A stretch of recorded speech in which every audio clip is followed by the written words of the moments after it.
Neil Moffett, reporter and host of WABE TechCast in Atlanta. Welcome to the Atlanta Press Club Loudermilk Young Debate Series.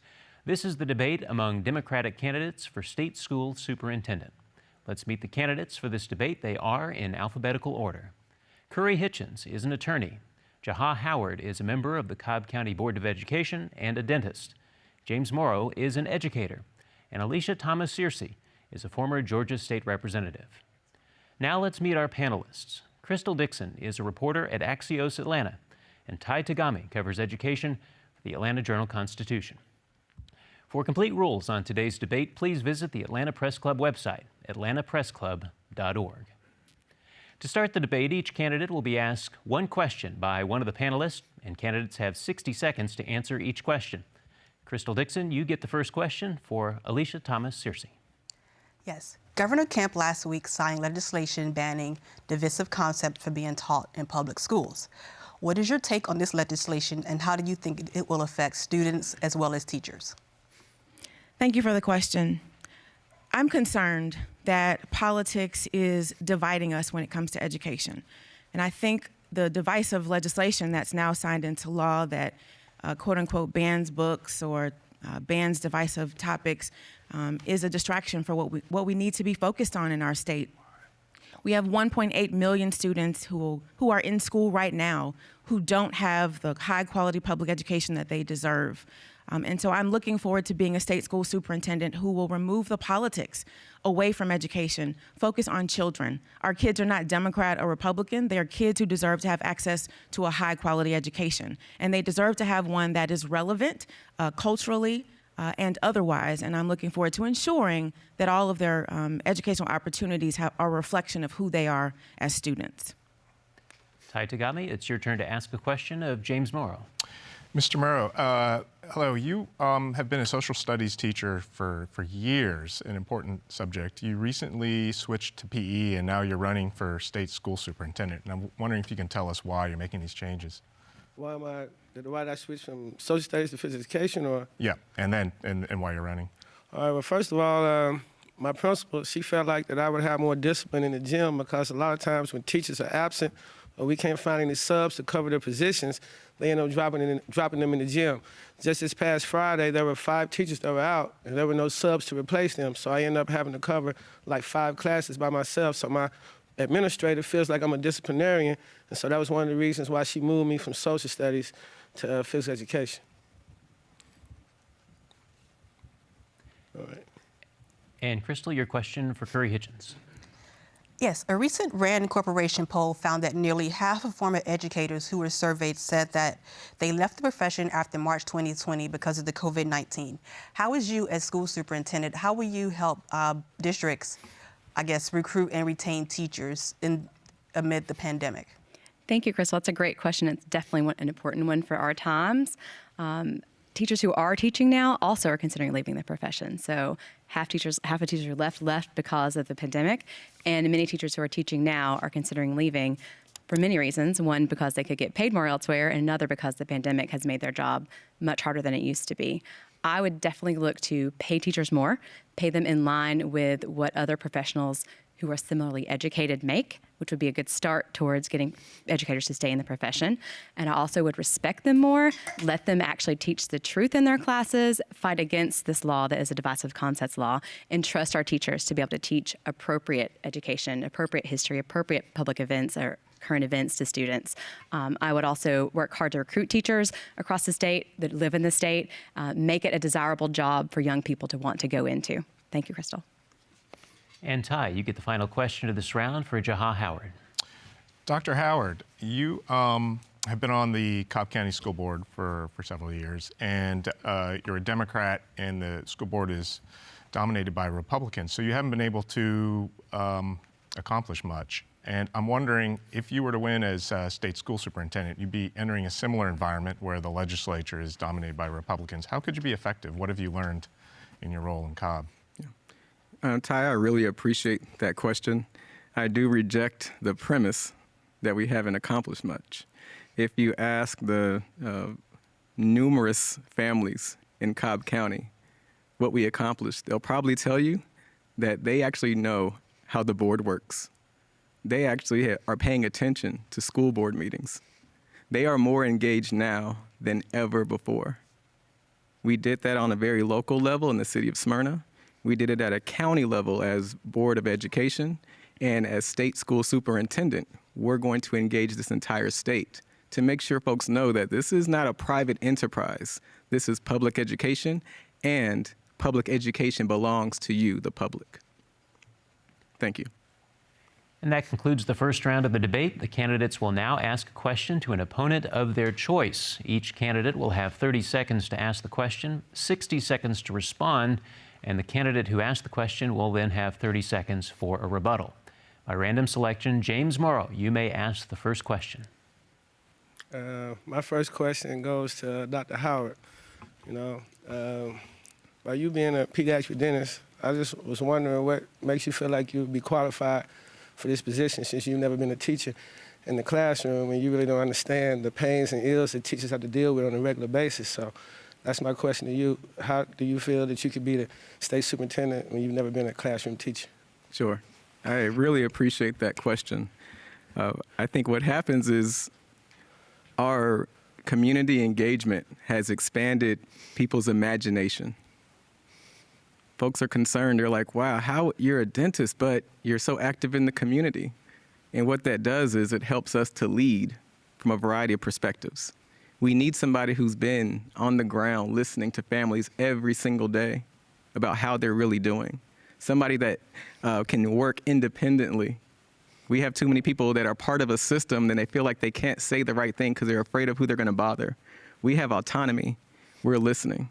And I've talked to superintendents across the state, big districts and small, and what they say by and large is that we need somebody with leadership.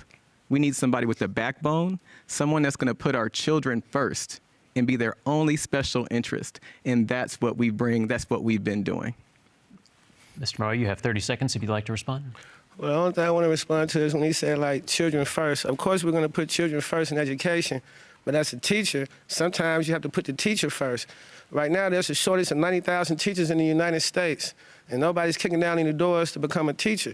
So in order for you to speak up for students, you have to have quality teachers in position in order to teach these kids. If you don't have any teachers, then there's no way the kids can learn. Thank you. All right, Currey Hitchens, you get the next question. Thank you. Dr. Howard, I'm sorry to also focus on you, but my question is also perfectly prepared for fine. you. I appreciate the question. I am a member of the LGBTQ community, and my question to you is about some statements you made in the past for them, but I'm also a woman, so some of your statements were also misogynistic. So you made many statements saying that there's a homosexual agenda in education, and that you think that homosexuality is sinful, which means you think I'm sinful. And also you said that women should not only be allowed to teach other women, among other misogynistic things. How can we, the LGBTQ community and women, trust that you would have our interests at heart and the interests of students who are in our community? Sure. I really appreciate that question, Curry. I think it's important to step back for a second and remember that we have a goal in mind. And that's to make sure that our children are safe, make sure our children are respected, and our families are respected. As a pediatric dentist for over the last 11 years, I have families that come to my office from all type of backgrounds, all kind of sexual orientations, beliefs, and they bring that to the table. And we all agree on one thing. We want to do what's right and treat our children with love and respect. That's what we've done as a business owner and someone who takes care of families. That's what we've done on the Cobb County Board of Education. As you look at my public record, which I noticed that you don't have, you have, Facebook messages from 10, 15 years ago. We have work to do, y'all. We are in a state with a lot of different belief systems. People are coming to the table. And what we need to do is make sure we work through that nuance, listen to one another, and move forward and focus on academic excellence with compassion. I appreciate that. Thank you, Dr. Howard. I noticed that, again, you kind of dodged the answer to the question, which I've also seen you do in previous forums. But I want to say that I have actually looked at your record, and just because what you see on the top page that I have on my podium is about your post, I actually looked at your record and saw that even about a year ago, when the Cobb County Board was looking at banning CRT, critical race theory, in schools, you didn't vote against it. You abstained. I look at your record, and I don't approve of that either. Thank you. Right. Jaha Howard, it is your turn to ask a question of one of your opponents. Yeah, I appreciate the attention from all of my opponents, and I really do. We've had conversations on the side, and it's a good day. I'm glad we can continue this conversation. I do have a question for one of my opponents, Alisha. It's good to see you again. You bring up an academic record as you were leading a network of charter schools for a few years. You walked into some major challenges, financial challenges. You have multiple school buildings in different counties. Many of them have closed since.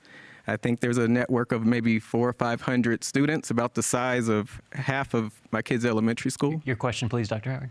So the question is, what lessons have you learned in that experience as a charter school leader? And do you believe that school vouchers are part of the solution to move forward as a state? Thank you for that question. It'll allow me to clear the record. First and foremost, there's a big difference between vouchers and public charter schools. I have a clear record of voting against vouchers. I've never supported vouchers in this state. Secondly, public charter schools in Georgia are a part of our public school system, and I'm a proud proponent of public education. I'm also very proud of my record as superintendent of Ivy Prep schools. Our elementary school had a 43 when I arrived. 3 years later, when we left, we had an 85.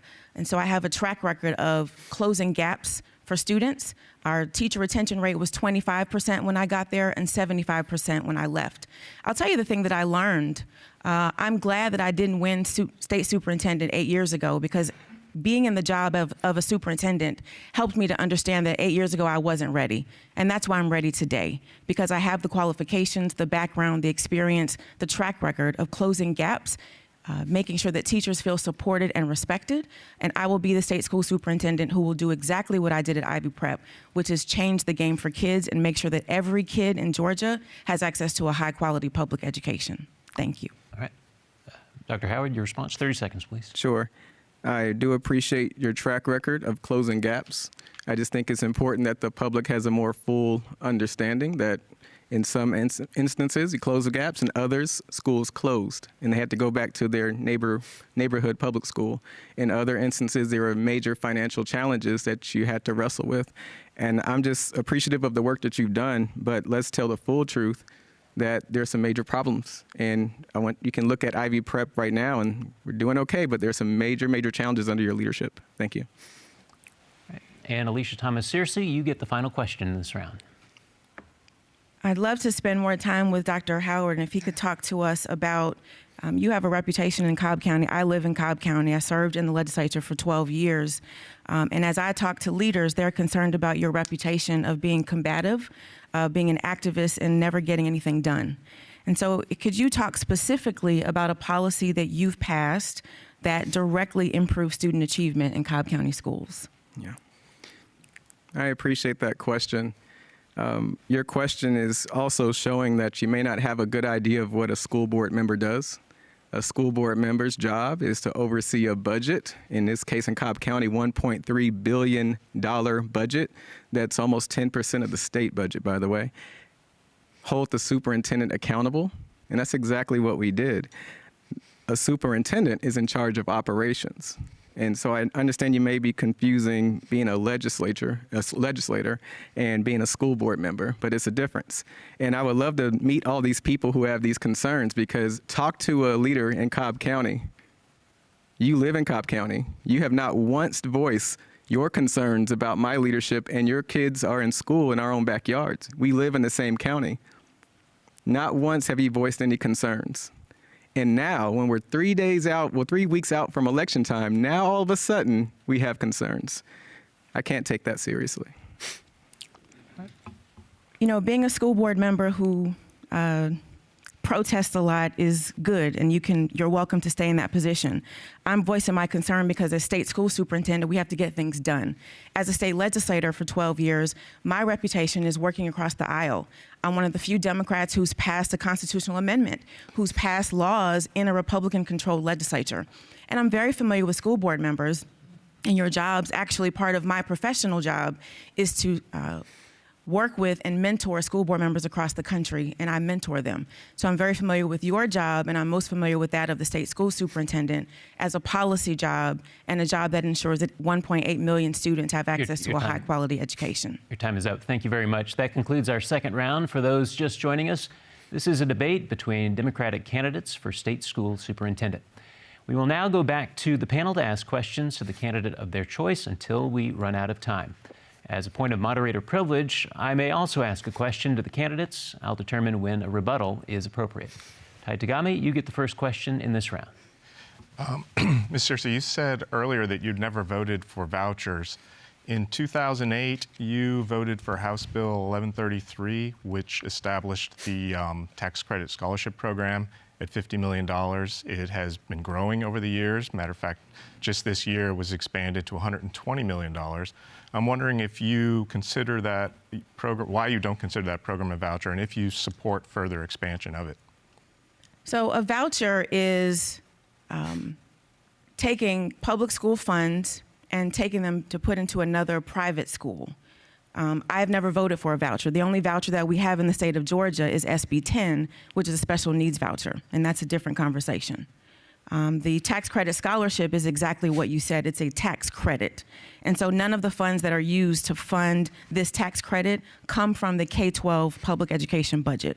So it's absolutely important that people understand the difference between public charters, between tax credit scholarships, between vouchers. Again, I go on record as saying that I have never voted in favor of a voucher. I've never sponsored a voucher bill. My work that I'm very proud of in the state of Georgia has always been to stand up on behalf of parents in support of public education and ensuring that all of us have options that meet the best needs of our children.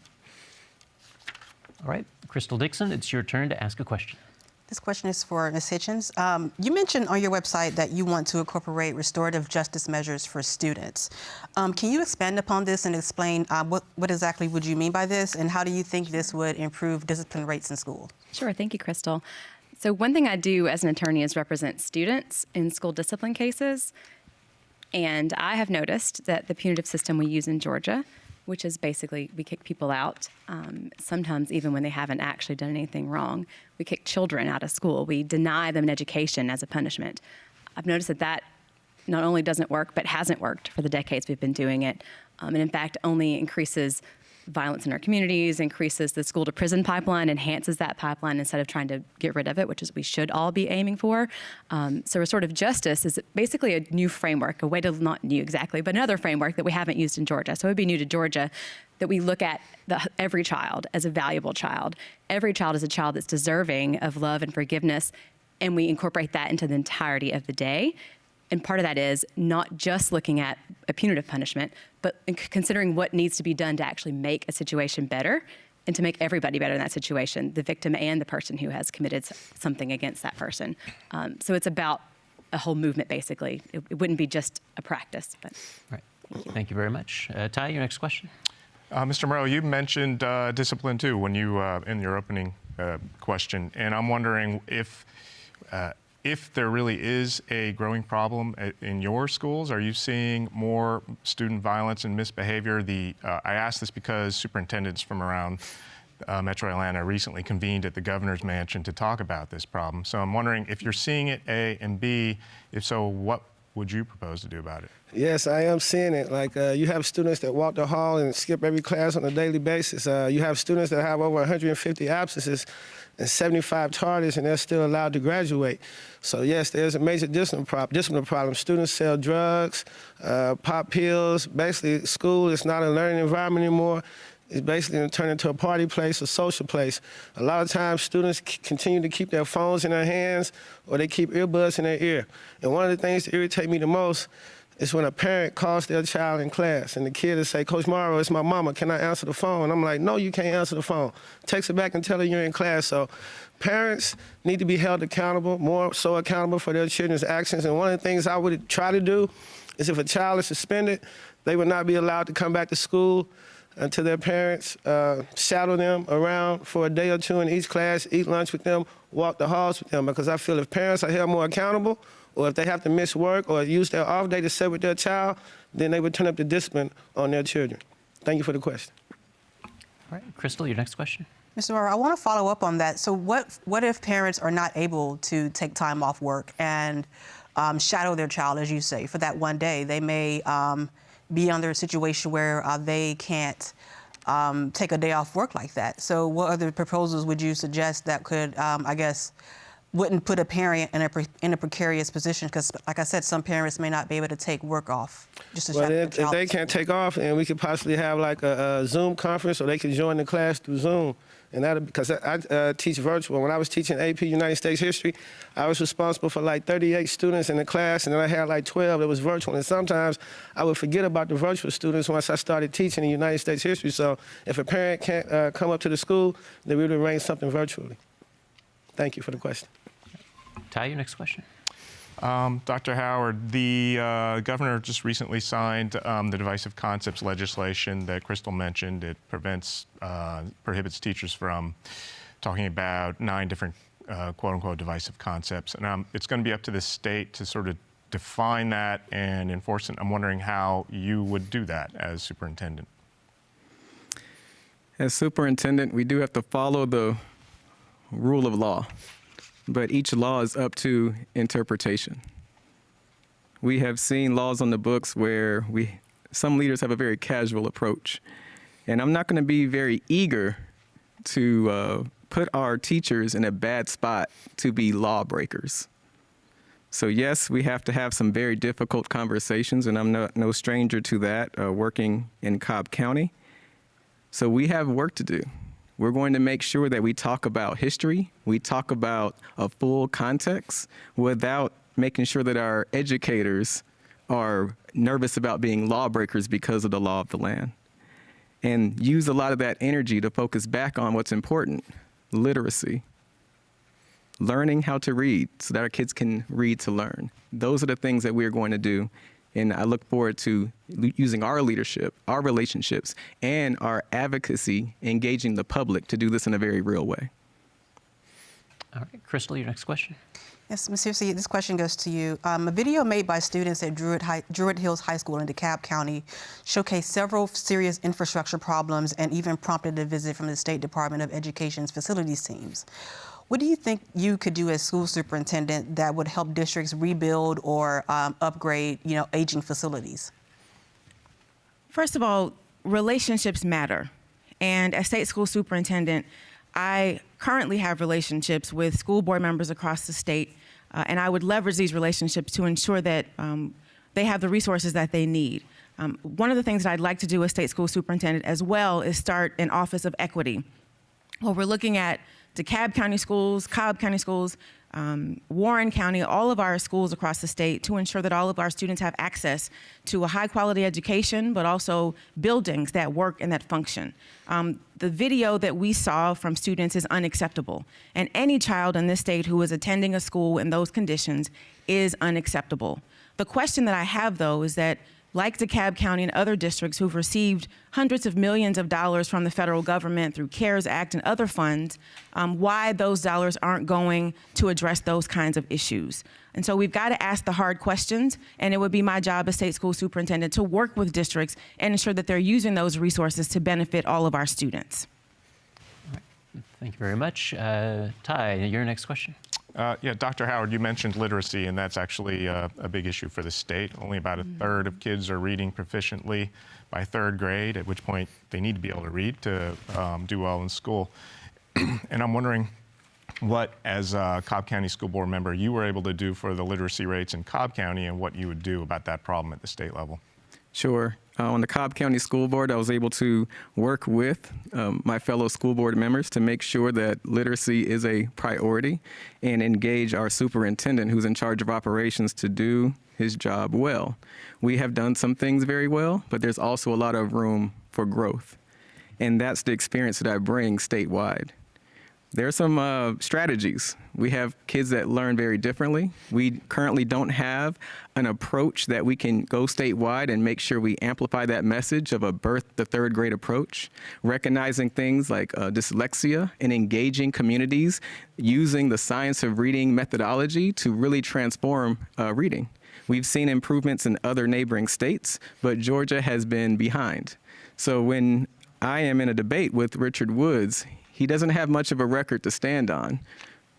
Right now, we tout that Georgia is the #1 place to do business. Unfortunately, we cannot say that Georgia is the #1 place to educate our children. And we have to start that with early literacy and do it collaboratively with nonprofits, other municipalities, and do it as a team together. All right. Crystal, your next question. Yes, I want to follow up, Mr. Morrow here. You mentioned that there are, I think your number was 90,000 vacant teacher slots around Georgia. And you mentioned that you would recruit quality teachers. Can you give me a little bit more example as to what you would do as a school superintendent that you would to increase the number of quality teachers there are in Georgia? First of all, you have to make it more appealing and more enticing for young college students to want to major in the field of education. Right now, I'm gonna be honest with you. If I was a first or second year teacher, I'd probably be looking for another profession because I don't feel like teachers are supported by administrators and I feel like they're constantly disrespected. But one of the things I would try to do is maybe a teacher next door program where teachers could possibly get a discount on a house because housing is very expensive right now. Many teachers, first year teachers, their salary is around $2,400 a month. So their rent is $2,000 a month, which leaves them with $400 left. So most young teachers are still living at home with their parents. So we got to find a way to make it more appealing where teachers can make enough money where they can sustain and maintain their lifestyle without having to take on a second job, because many of my friends have second and third jobs in order to make ends meet. Thank you for the question. All right, Ty, your next question. This is a question from Searcy. There's much about the pandemic we'd like to forget. I'm wondering if you think we learned anything about education from the pandemic that we should keep and incorporate going forward. Absolutely. Thank you for that question. One of the reasons why I ran for state school superintendent is because I was frustrated as a parent and as an educator to notice that our teachers were ill-equipped to handle virtual teaching. It's not their fault. It's the fault of the districts and the state. We did not adequately prepare them. And so what does that mean for our students? And so I'm concerned about the fact that we're trying to go back to pre-pandemic education, and that is the biggest mistake that we can make. I think it's time for us to reimagine what public education looks like in our state. We are in a time where we are trying to still provide a telegram in education to a TikTok generation. And so now it's time to reimagine. We learned that testing doesn't really matter as much as we thought it did. We learned the importance of technology and how we could connect students to the world. We learned that we could do a lot more using technology and leveraging those platforms. And so now is the time for real leadership in our state, to have a state school superintendent that has a vision, who understands how to grapple with challenges and turn those into opportunities. And that's why I'm running for state school superintendent. All right, Crystal, your next question. Dr. Howard, this question is for you. Some students may not want to attend a traditional four-year college. As school superintendent, what will you do to expand career and technical opportunities in districts that may not have those opportunities available? Absolutely. We learned a lot over the last several years, and the public is crying out saying we need more options. We need career options. And we have areas where folks are doing it right. I'm proud to be able to represent Osborne High School, and attached to Osborne High School is our Career Academy in Cobb. And I got a chance to tour several times, and I fell in love.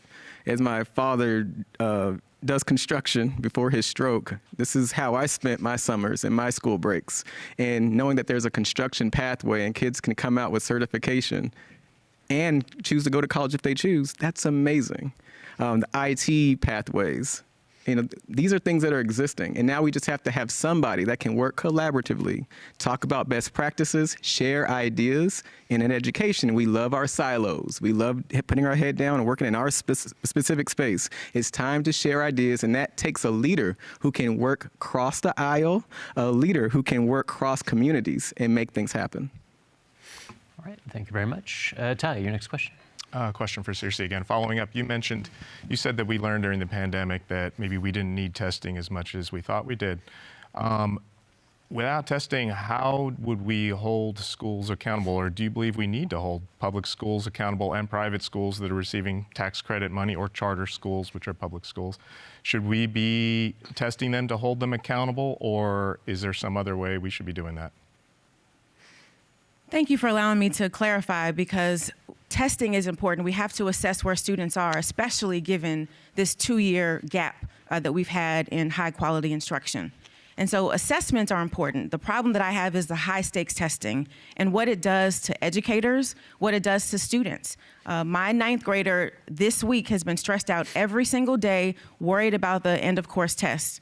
That is not what education is supposed to be about. That's not what testing is supposed to be about. I want to assess students so that we know where they are. We can find out their strengths and weaknesses and focus on those weaknesses to get them where they need to be. I want to be able to understand what teachers need so that we can provide support. The purpose of testing is not supposed to be to stress teachers out, to stress students out. The problem that I have with high stakes testing is that we don't use it to benefit students or educators. It's just stressing us out, and that's not the goal of public education. And so I want to use assessments in a way that is meaningful, that provides support for students, provides supports for educators, and again, strengthens our public education system. All right, thank you very much. We will head back to our panelists in just a second, but wanted to throw out a question for all 4 candidates, and we'll go left to right here. When we see technology companies, big tech companies, move to Atlanta and move to Georgia and set up offices here, they often talk about the skilled workforce.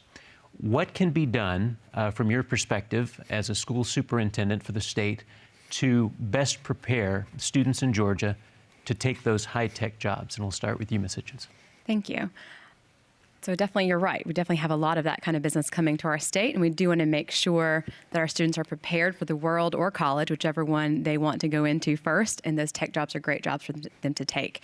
We want to make sure that students across the state of Georgia are getting an education that is high quality all along, and that they also then get to choose what kind of things they might be interested in. If they're interested in working in a technology company, they need to be able to have an apprenticeship, hopefully through a union would make it amazing, apprenticeships in different skilled areas, and be able to learn about those fields so they can learn if they are interested in computer programming or making electric vehicles or whatever it might be, because those are all programs that should be within schools. I know some schools do have those programs. They're not available enough in all areas across the state, so I would want to make those programs more available to all students. They can get a regular high school diploma, but additionally can get these kind of skills so they're ready to work in these high-paid jobs that are coming to Georgia.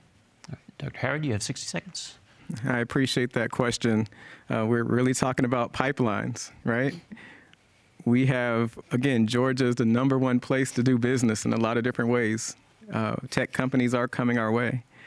But notice that Richard Woods is missing from those conversations when it comes to developing a pipeline from our grade school children all the way into the workforce. We can do that. But the issue is we have a leader who does not listen. I've talked to superintendents from small districts and large districts. And overwhelmingly, they say, I have had 2 or 3 conversations with Richard Woods, and I was floored. What you're going to get from someone like me, I'm smart enough to listen and realize that I don't know everything. Democrats don't have all the answers. Republicans don't have all the answers, but together we do. And that's what happens when you have a different type of leadership that works collaboratively.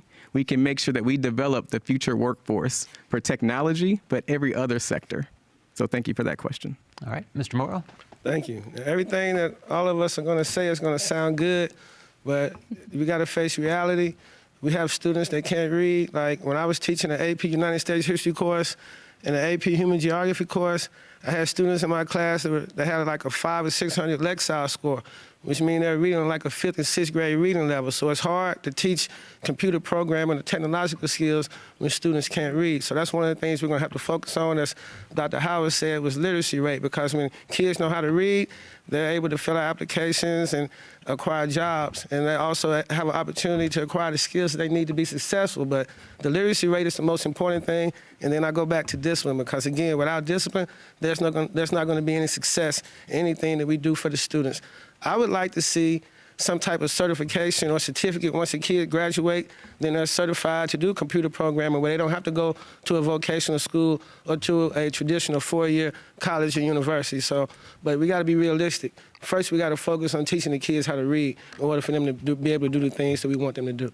Right. Thank you. Thank you. And Ms. Searcy. Love that question. I want to highlight a couple of great things that are happening in our state. Number one, some of our labor unions have done an exceptional job partnering with school districts, creating apprenticeship programs. So their students are earning while they learn. When they graduate from high school, they have the certificate to go into a job and get gainful employment, making $40,000, $50,000, $60,000 a year. We've also seen this happen with rural districts across the state who have been smart about partnering with technical colleges, other corporations in their area to, again, prepare students. And so this goes back to what I said earlier. We're providing currently a Telegram education to a TikTok generation. And so we have to reimagine what public education looks like. We've got to model some of the things that we already know are working, that our labor unions are doing, that our rural school districts are doing to prepare our students. This is the time to have a state school superintendent who has partnerships, who has a vision, who can leverage these kinds of partnerships and best practices that are already happening across the state. All right, thank you very much. We'll send it back over to Crystal Dixon for your next question. Mr. Morrow, this question is for you. You mentioned boosting literacy rates. What specific plans would you put in place as school superintendent to achieve that goal? Well, currently there's already plans in place where we have like tutoring after school, Saturday school for students, but many of the times the students don't show up, and that's mainly because the parents don't have transportation to bring their child to the school or pick them up. So in order for us to increase and boost the literacy rate, we got to have students that's going to be present and show up for the extra tutoring that they receive from the teachers. When I was teaching economics, we had tutoring for students that were having a hard time because economics is a 12th grade class, and many of the students were in danger of failing. And my principal asked me to do tutoring for that class. And at that time, I probably had about 7 students show up out of about 130 that was taking the class. So you have to find a way to get the kids to come, or maybe even provide transportation where the buses go around and pick them up and drop them off at home. So, but then we would have to pay bus drivers extra money for that. And is that, I'm sorry for the follow-up, is that something that you think the state school superintendent should help district with? Yes, I do. I believe that the state superintendent should be able to find funds that would help all school districts that need it, especially in the rural areas, to be able to provide transportation for the students to and from school, on Saturday school, and after school. Ty Tagami, your next question. Yes, Dr. Howard, you mentioned parent engagement in Cobb County being one of your accomplishments. The legislature passed several bills this session, and the governor signed, that reportedly they said were designed to encourage engagement, including clarifying rights to attend school board meetings, transparency with curriculum, the divisive concepts that we've talked about, streamlining the process for banning books. I'm wondering what you think of their approach to encouraging parent engagement. Sure. Thank you for the question, Ty. I'm glad you brought that up because that's exactly the challenge. It's the difference between someone who puts children first and our children's education is my only special interest, and a well-funded, orchestrated machine that puts politics, special interest for particular parties to be the special interest. That's the difference. So we have an angry mob of parents coming, shouting folks down. That's not listening. That's not making your voice heard. That's not democracy. That's not promoting freedom. What we've done in Cobb County, we have parents that are engaged, that are listening, that are advocating for their schools, not only in their own backyard, but for schools all over the county. We have a tremendous engagement from our educators. I can walk into almost any school and you get that look where they say, you know, we appreciate that, because they know that they have somebody who's advocating for them. That's how we're going to do it across the state. It takes people power, not just one hero, not just demanding one way to do it, but Dr. doing it Howard, together. I appreciate that. Thank you very much. You have a follow-up question, Ty? Yeah, a follow-up. Can you tell us specifically what you did in Cobb to encourage this engagement? Sure. I'll start before I became a school board member. When I'm working in my office as a pediatric dentist, we did something a little different than most pediatric dentists do. Almost every week, I spent an hour of my day volunteering at a neighborhood school, not just to read a book, which is great. We need to do that once in a while. But I was there almost every week to let those kids know that somebody in the community cares about them. And then that spread. They started telling their families and telling their parents and grandparents, wow, this is how engagement looks. Then we organized parents in the Smyrna area in a group called Wave of Excellence. And we're talking about thousands of parents ensuring that we have excellence in our school and not just looking at greatschools.com, but literally engaging and being a part of the solution. Thanks, Dr. Howard. That's your time. Appreciate it. Thank you so much. Yeah. Crystal, your next question? Yes, this question is for Ms. Hitchens. I wanted to give you a chance to talk about this. Governor Kemp did sign legislation allowing parents to opt out of school mask mandates. Should parents or districts, with the advice of public health agencies, determine if students should wear masks during any sort of public health crisis? I think the local district should be deciding that, and even individual schools. But I want the schools and the parents and the families to care enough about people in their communities who can't be vaccinated and who are vulnerable that they willingly wear masks. That would be what would be the dream for me, I guess, because there are people in our community who suffered. People died in Georgia. I don't have the number in front of me, but way more than needed to die. And it's proven that people wearing masks in schools saved so many lives. And if that will save someone's life, then why not wear a mask? We need to be more careful, make sure people do get vaccinated, make sure that people in schools wear a mask. If we can do anything to make sure we control public health, this is one thing we need to be able to do.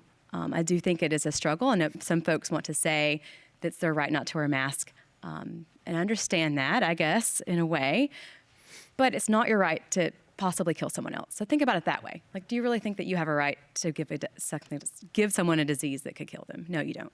You don't have that right. Okay. All right, Ty, next question. I'd actually like to ask all four of them a question, if I might, starting with Ms. Searcy. There's been talk for years about redoing the state's funding formula and money being essential to a large operation like education. We're using the same formula since the mid-1980s. So I'm wondering if that were to happen, what your priorities would be. Love that question. So again, as a former state legislator who served on the House Appropriations Committee and also served on the House Education Committee, funding education is critical for my agenda. And being a former superintendent who had to look at allotment sheets and determine which of the 19 segments we had in our schools and ensure that we have the right funding. And so I do believe that we need to revamp our funding system for education. QBE was done in the 80s, and it's time to reimagine funding as well. I would like to see us focus more on student characteristics. I'd like to see us fund more opportunities for students who live in poverty. That could be in Atlanta, that could be somewhere in South Georgia. And so we've got to have a funding system that focuses on students and their characteristics and their needs versus a formula versus districts and adults. We often have in education, whether it's policy or funding, we do things that are in the best interest of adults. I'm interested in funding schools and funding children based on the needs of our students. All right, the question to you, Mr. Morrow. All right, as he stated, QBE has been in place since, I want to say, 1983, 84. I was in the 4th grade, 9 years old. I'm 47 years old right now. So as time changed, the needs for students changed, especially when it comes to funding. Without funding, there's nothing you can really do for the schools. Anytime the wind blows in a different direction, they always cut funding from education, in which it makes me feel like they're really not concerned with education. But even at my school, currently we have over 400 students that receive special permission to attend the school that I teach at right now because their parents feel like that it's a better school. And when students come from different school districts, that money comes to the school. So a lot of times when schools allow students to attend schools that don't live in their district, it's mainly because they're trying to bring in more income and more funds to the school. Thank you. All right, Dr. Howard, your turn. Agreed. We have a 1980s funding formula. We've had some half attempts from leadership in the past to get something done. We can build on some of those ideas that have come from previous panels. But literacy, we have to make sure that our children are reading, and we don't need to wait until our children are showing up in kindergarten. We're talking about a birth to 3rd grade approach with collaboration, working across the board. working with our pediatricians, working with our not-for-profit organizations, using the science of reading as a methodology. There's some great things happening in Fulton County that I love, and through that training, they're also training other people to be trainers. So it's a model that can expand.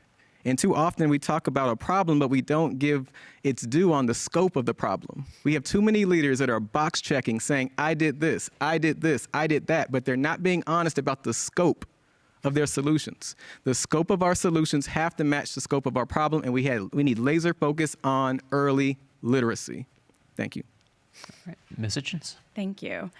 I would redo our school funding formula to focus on equity, because the school funding formula, as folks probably know, comes mostly from taxing property in different communities. So that means that richer communities have better schools, have more money, and lower income communities have worse schools in general, and that is not okay. We need to make it more equitable, because often kids who are in low income communities actually need more funding for their schools to bring them up to equal for other kids. And that's just what the science says. So we need to look at the data, look at research, and make sure we're doing the best for all of our students, make all Georgia public schools great schools, and we can do that. We do have the funding. We had a budget surplus. We've had a lot of money for education. We haven't always put it there. We can do that. We will have to spend our money on it. And I also want to say that I think our school funding formula also needs to be changed very quickly, because one reason we have the funding formula we have is because it is to try to maintain white supremacy, and we need to fight as much as we can against that and make our state anti-racist. Thank you. Right. Crystal, your next question. The COVID-19 and the pivot to, this is a question for everyone, if that's okay. Yeah. The COVID-19 and the pivot to virtual learning exposed many inequities that families face when it comes to access to technology. What will you do as school superintendent to help lessen that gap? We'll start with Ms. Hitchens, go the other direction this time. Hey, thank you.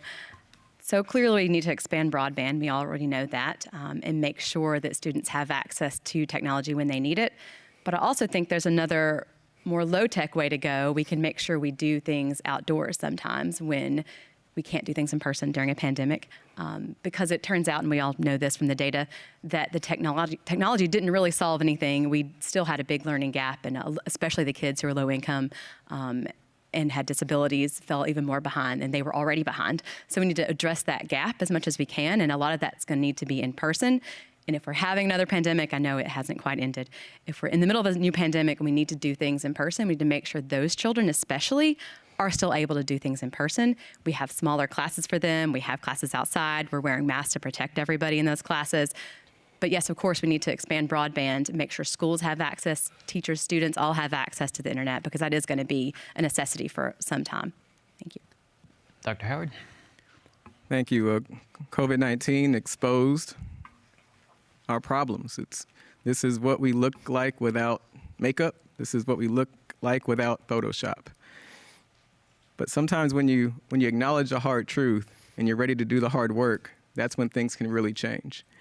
As state superintendent, I look forward to building a virtual resource statewide where we're going to actually have videotaped classroom education happening from high-quality teachers, possibly teachers of the year. So no matter where you are, if you love your neighborhood, but there's some challenges at your specific school or your specific neighborhood or your specific district, you can always go online and learn some of those standards from a high-quality educator. It's going to help our teachers have a backup. It's going to help our individual students. And then we also have to do what our colleague here said, is work across industry and make sure we have broadband in those rural areas where we don't have access to the internet. All right. Mr. Morrow? Thank you. Well, we just got to make sure we have funding for basically the rural areas. I have a 7-year-old that attends elementary school in Cobb County, and I have a 14-year-old that attends middle school in Cobb County, and both of them receive laptops, and if we didn't have internet access, then the school district would provide a Wi-Fi block. Also, while I'm teaching in Clayton County, every student received a laptop and access to Wi-Fi. So if it's good enough for the kids in the metro Atlanta area, we need to find a way to get funding down to the kids in the rural area to make sure they have the same opportunity to learn the way the kids in the metro Atlanta area do. We're 2.5 years behind because of COVID. And I can tell you, my son, he'll be a freshman at Pebblebrook High School next year. His grades were like mid B, low C, because when I would be downstairs teaching, I would come up to his room and he's he got his camera off, he's listening to the teacher, he's playing video games and watching YouTube. So, you know, kids had a lot of opportunities to do things, to have better grades, but they lacked the motivation to get it done. I would have loved to have been able to do virtual when I was in high school. Thank you. All right, Ms. Searcy. When we talk about the impact of COVID over the last couple of years, I get really upset, frankly, about particularly students who live in rural areas who don't have access to broadband. I get really frustrated when I think about students even in the metro Atlanta area who didn't have Wi-Fi at home or had to share a laptop with 5 or 6 siblings. It's frustrating to me that in 2022, we're having these conversations. And so as state school superintendent, again, and through my Office of Equity, these are the kinds of issues that we have to look at. We have to partner with our corporate partners. We've got to thank our US senators who brought us some federal funds to address the broadband issue, but we need more funding so that we can continue to grow that infrastructure. I think one great lesson that we learned, though, is that we can do things called course choice.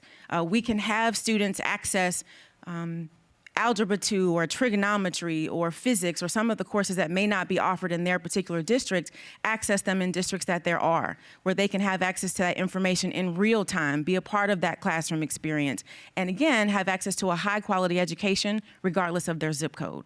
All right, and that is all the time we have for questions. Each candidate will now have 60 seconds for a closing statement.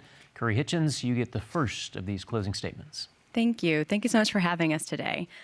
And I also want to say to all the educators across Georgia and the country, I guess, Happy Educators Day. I hope you're doing well and you have a great day today. I know you'll get lots of appreciation.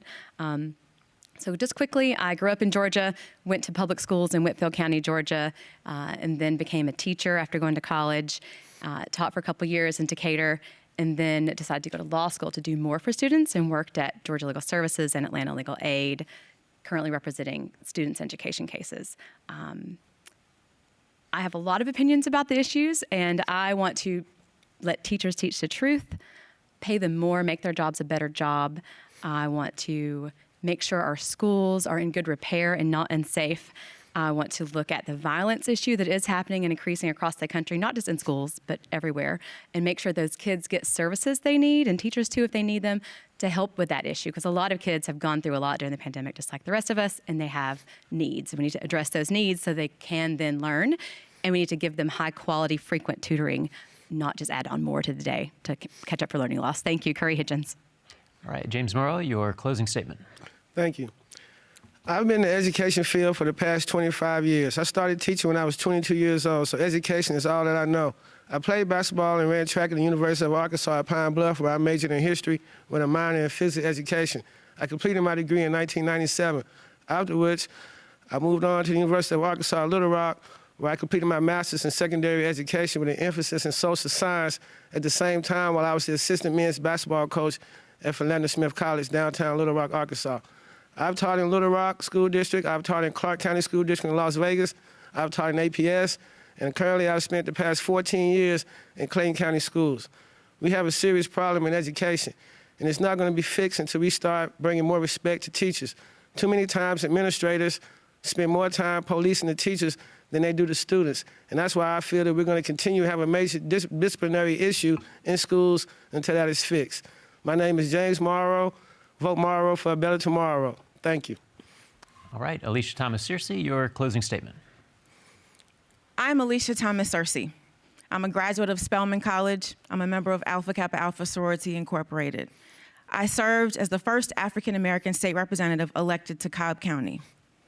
I'm also a graduate of the Broad Superintendent's Academy, and I hold a superintendent certificate from the state of Georgia.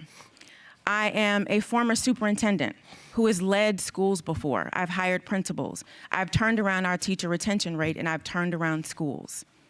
This race is important. What's not just on the ballot are our names, but what's on the ballot is the future of education in our state. We need a state school superintendent who is qualified, who is passionate, who has a sense of urgency to get this done for kids. I'm a mom of 3, and I am navigating schools just like many of you. And I don't have 5 or 10 years for us to get this right. I only have right now. And so I ask for you to think hard about this race. Think about the fact that the state superintendent role is a policy role. I'm the only one on this stage who has experience as a policymaker, a superintendent, and a mom. Vote for me for state school superintendent so that we can reimagine public education together. Thank you. Thank you. And Jaha Howard, you have the final word. It is a pleasure to be here. I did not intend years ago to be on this stage. I'm a member of the community who saw a need, and I wanted to be a part of the solution. That's why we organized thousands of parents to make sure that we have excellence in our schools when folks were leaving for greener pastures, but they liked where they lived. That's why as a pediatric dentist, we love our children with excellence and compassion. Folks who come from old money, new money, and no money all come in. Different faiths, different sexual ethics, different gender identification. That's who shows up in our office, and they all want the same thing, to be respected and to be loved, and that's what we did. As a Cobb County School Board member, we didn't just talk about equity, but we brought home those multi-million-dollar projects to relieve crowding, to redo our buildings and add new facilities. That happened under my watch. That's your time. Thank you so much. All right, and that concludes our debate. We'd like to remind voters that Election Day is Tuesday, May 24th, and early voting is underway. Our thanks to the candidates and to our panel of journalists. We'd also like to thank the Atlanta Press Club for arranging today's debate. For more information on all the debates they will host this election season, visit atlantapressclub.org. I'm Emil Moffitt. Thanks for joining us for the Atlanta Press Club Loudermilk Young Debate Series.